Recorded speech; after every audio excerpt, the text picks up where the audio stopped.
Ravi de vous retrouver, chers téléspectateurs, et bienvenue dans cette nouvelle édition, dans votre émission semi-quotidienne Midi au Caire. Comme vous savez, pendant cette édition, on essaye de jeter un coup d'œil sur les grands événements qui ont touché la scène égyptienne dans plusieurs domaines, à partir de la politique, passant par l'économie jusqu'au domaine de la culture et du tourisme. Donc, un petit moment, après ça, je vais être en votre compagnie dans cette nouvelle tournée dans le monde égyptien.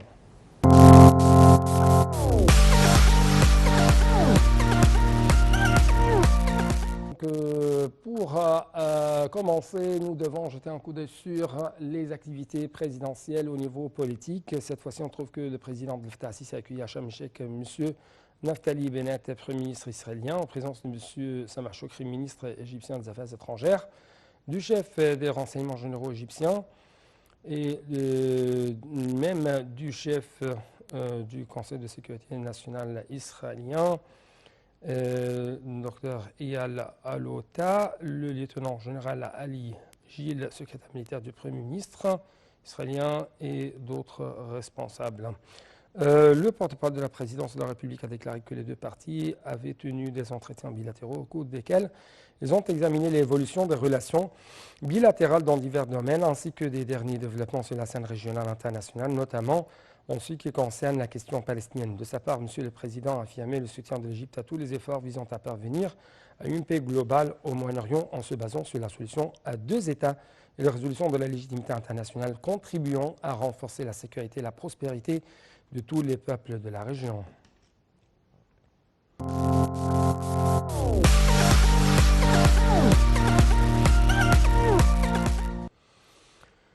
D'autre part, on trouve que le président égyptien Abdel Fattah al-Sisi a assisté à la cérémonie du lancement du rapport de l'ONU sur le développement humain en Égypte 2021 dans la nouvelle capitale administrative. Selon le porte-parole présidentiel, M. l'ambassadeur Bassam Radi, ce rapport reflète les efforts de développement global dans tous les domaines de la vie en Égypte, en plus de l'explication des bilans détaillés de ces efforts et des réalisations menées ces dernières années, ce qui prouve la minutie des indicateurs émis par les institutions internationales spécialisées concernant le processus de développement en Égypte.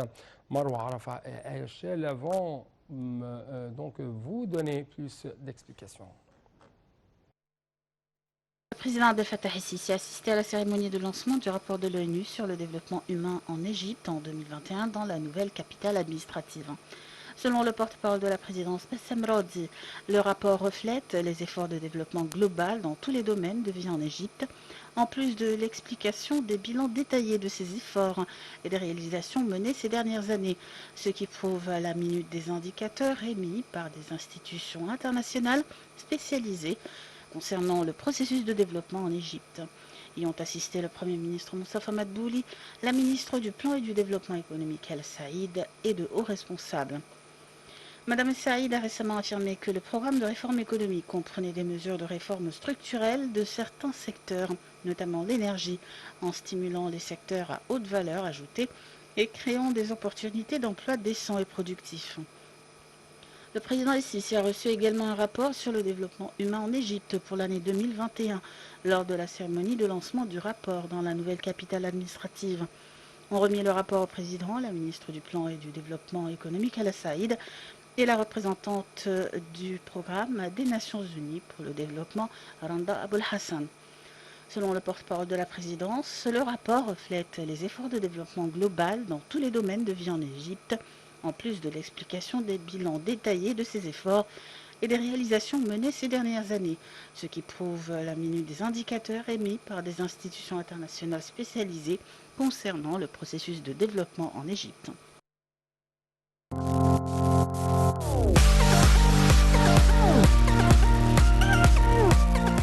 En fait, on trouve que le Premier ministre Dr Moustapha Madbouli a souligné l'importance du rôle joué par le ministère de la Culture dans le cadre de l'initiative intitulée Vie décente et en enracinant la prise de conscience, en encourageant la lecture et l'apprentissage et en contribuant à construire l'esprit des générations futures, affirmant en même temps que la construction d'un être humain n'est pas moins importante que l'élévation d'une structure dont l'État est bien conscient et à laquelle il tient. Donc, Marwa Arafa et Hachel vont toujours vous donner plus d'explications.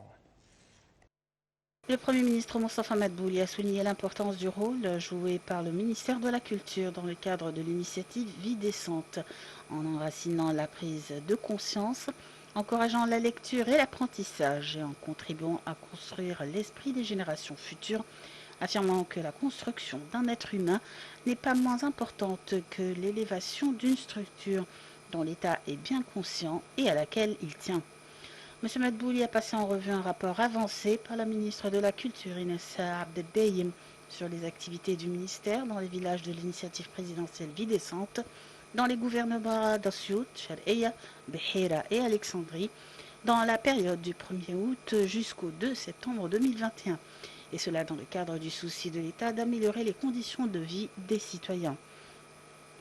Madame Inès a expliqué que les activités culturelles étaient caractérisées par la diversité et s'adressaient à tous les âges et groupes sociaux et qu'elle avait compris des ateliers artistiques, littéraires et intellectuels, des salons de livres, en plus des représentations musicales et théâtrales qui discutent et abordent des problèmes sociaux.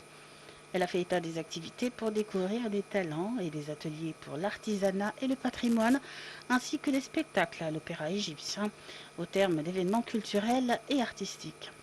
Et d'ajouter que 22 soirées de représentation théâtrale ont été réalisées durant la période du 15 août au 2 septembre 2021 dans 16 villages, dans le cadre de l'initiative Vie décente dans 3 gouvernorats, à savoir Shar'eya, Behera et Alexandrie.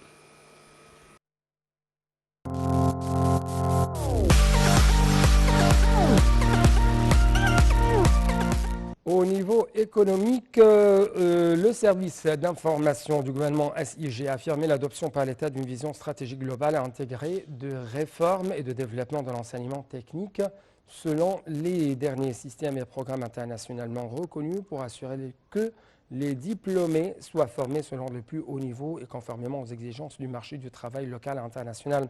Selon un rapport publié par le SIG et comprenant des infographies sur cette stratégie, le plan de l'État table sur un nombre d'axes comprenant l'extension de la construction des écoles techniques dans toutes les spécialisations, en plus de la coopération avec le secteur privé pour construire des écoles de la technologie appliquée au plus haut niveau des universités des complexes technologiques.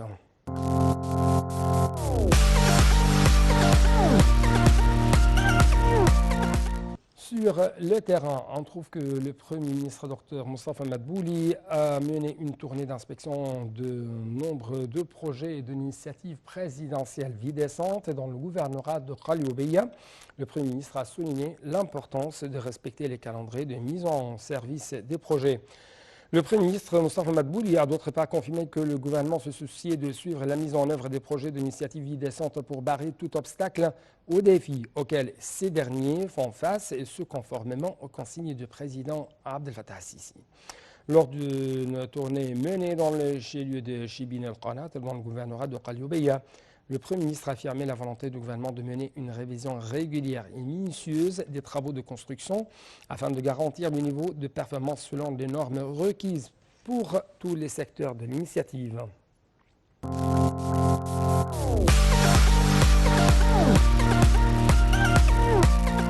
Nous tenons à créer le climat propice pour stimuler les investissements de façon à attirer des partenaires internationaux de développement pour œuvrer dans les divers domaines. C'est ce qu'a affirmé lundi le ministre égyptien des Finances, Mohamed Mouait. M. Mouait a tenu ses propos lors d'une rencontre avec le président exécutif de la Société internationale islamique de financement du commerce, Hani Somboul, en présence du chef de l'autorité douanière, El Shahat Gatouri, et la ministre adjointe des Finances pour le suivi et le développement des douanes, Mona Nasr, et le conseiller du ministre pour les relations extérieures, Hossam Hussein.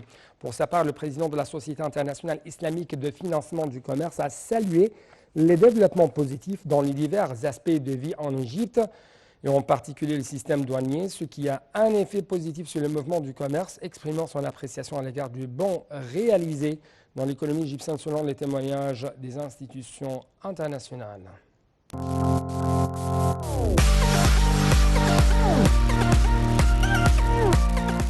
Le ministre de l'eau et de l'irrigation, M. Mohamed Abdel Ati, a affirmé que le projet d'irrigation moderne et de remise en état des canaux d'irrigation serait appliqué à 3,7 millions de faits en 3 ans. Lors de la première conférence élargie réunissant son ministère et celui de l'agriculture à Dakhli, pour discuter de l'arrêt ministériel généralisant l'irrigation moderne, Abdellah Ati a fait état des directives politiques d'exploiter optimalement les ressources en eau pour obtenir les taux de productivité agricole les plus élevés. Abdellah a également évoqué les politiques de son ministère ayant pour objectif de développer le système hydrique en réhabilitant les canaux d'irrigation, mettant en œuvre les systèmes d'irrigation modernes et utilisant les applications de l'irrigation intelligente.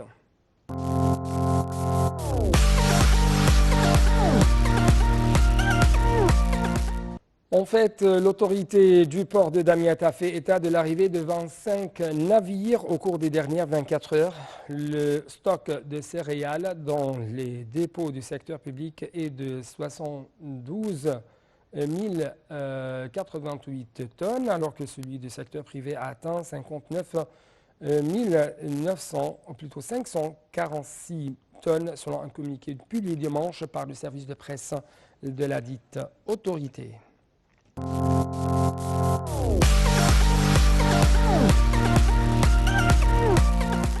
Arrivons ainsi, chers téléspectateurs, à une bonne nouvelle en ce qui concerne l'évolution de l'économie égyptienne. Cette fois-ci, c'est le déficit de la balance commerciale qui a baissé de 27,8% au cours du mois de juin 2021 par rapport au même mois l'année dernière pour atteindre 2,94 milliards de dollars selon le bulletin mensuel publié par l'Agence centrale pour la mobilisation et les statistiques CAPMAS sur le commerce extérieur d'Égypte. Les exportations ont augmenté de 49,2%, atteignant 3,61 milliards de dollars contre 2,42 milliards de dollars au même mois de l'année précédente. C'est ce qu'a ajouté la CAPMAS. Cette dernière a également précisé que les importations avaient connu une hausse de 0,9% pour enregistrer 6,55 milliards de dollars en juin 2021 contre 6,49 milliards de dollars au même mois de l'année dernière.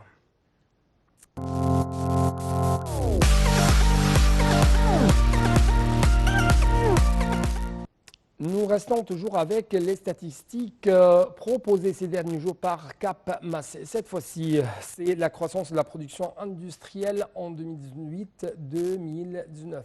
Selon CAPMAS, la production industrielle du secteur public a enregistré une hausse durant l'exercice 2018-2019 par rapport à l'exercice précédent. Toujours selon le bulletin annuel sur la production industrielle publié par l'Agence centrale pour la mobilisation publique et les statistiques CAPMAS, la production de produits chimiques est passée de 5,4 milliards de livres égyptiennes à 6,3 milliards, soit une augmentation de 17,3% selon la même source qui a ajouté que celle des produits en caoutchouc et en plastique a augmenté de 16% au cours de l'année 2018-2019 par rapport à l'année précédente pour passer de 355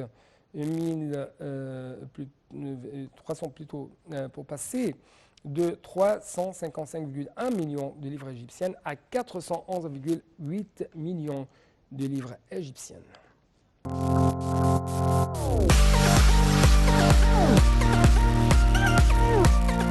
Au niveau africain, il y a toujours des efforts sincères déployés de la part de l'Égypte dans plusieurs domaines. Cette fois-ci, on trouve que le Premier ministre, Dr Mostafa Madbouli, a confirmé l'attachement de l'État égyptien à mettre en place des fermes égyptiennes typiques conjointes dans les États du continent africain comme un moyen de rapprochement et de renforcement des liens avec ses voisins, et ce à la lumière des efforts de direction politique visant à réaliser l'intégration avec les pays frères du continent africain. M. Madbouli a tenu ses propos lors de sa réunion mardi dernier avec le ministre de l'Agriculture, Saïd El-Qusseir, pour passer en revue le projet des fermes égyptiennes typiques conjointes en Afrique et le futur plan pour y étendre leur création. M. El-Qusseir a expliqué que la création des fermes conjointes avec les pays africains n'était pas un projet nouveau, mais que son idée remonte en 1995 lorsque le projet a été lancé à travers le Fonds égyptien pour la coopération technique avec l'Afrique au ministère des Affaires étrangères jusqu'à la création de la première de ces fermes en Niger en 1998. Ensuite, le ministère de l'Agriculture a commencé à assumer la responsabilité de sa mise en œuvre à partir de 2007, comme l'un des outils de puissance douce et de l'Égypte vers la conciliation de ses relations avec les pays africains, en particulier dans le domaine agricole.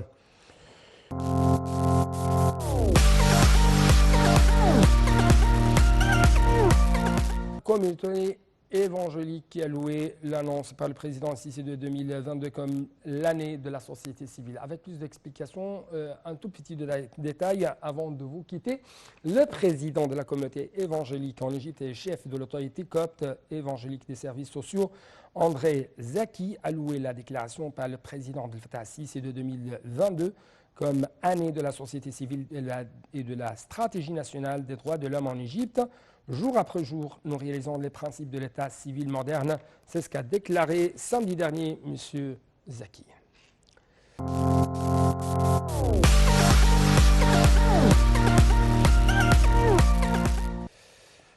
Donc, avec cette dernière réaction en ce qui concerne le lancement de la stratégie nationale des droits de l'homme en Égypte, nous arrivons à la fin de cette édition. Merci beaucoup pour votre attention toujours. Bonne suite de nos programmes sur notre chaîne nationale, Native International. Au revoir.